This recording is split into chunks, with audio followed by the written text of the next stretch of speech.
Traffic stop reform, one of the hot topics for lawmakers in Hartford today. A bill on the table right now would stop police from pulling over drivers for low-level traffic violations. News 8's Jane Chaco joins us live from Glastonbury with more on this bill. Jane. And Darren, this bill would prohibit police from pulling over drivers for things like a broken taillight or tinted windows. Opponents say this bill will make the roads more dangerous, but advocates argue there is a racial disparity when it comes to traffic stops like this.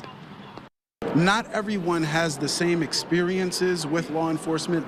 Louis Matei testified at a public hearing in support of a bill that he says will curb over policing in his neighborhood. He says in Waterbury, black and brown people are pulled over more for low-level infractions. We're trying to mitigate just the nervousness and the anxiety that being pulled over creates for black and brown people, because while it can be an inconvenience to someone, to one of our white counterparts, it can mean our lives. These are some of the violations police would not be able to pull you over for under this bill. Things like tinted windows, a burned out taillight, expired license and registration, or missing reflectors. Instead of a traffic stop, violators would get a ticket in the mail. Members of the ACLU were also at the Capitol.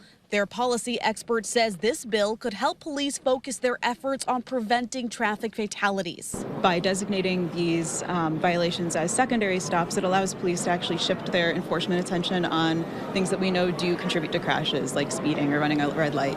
These low-level stops are oftentimes pretextual stops for getting a car searched.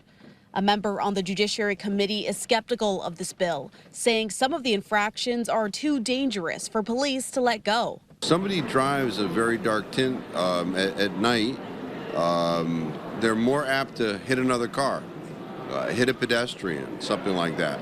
Why shouldn't a police officer be able to pull over a car for that reason? In Glastonbury, Police Captain Mark Catania worries laws like this could discourage future police officers from applying. The department is down for officers, and Catania says they are struggling to recruit. Basically, the restrictions are playing a key role in dwindling our applicant pool, because people are a little bit reticent to do the job now that there are so many different areas of being restrictive with what an officer can do and what they can't do.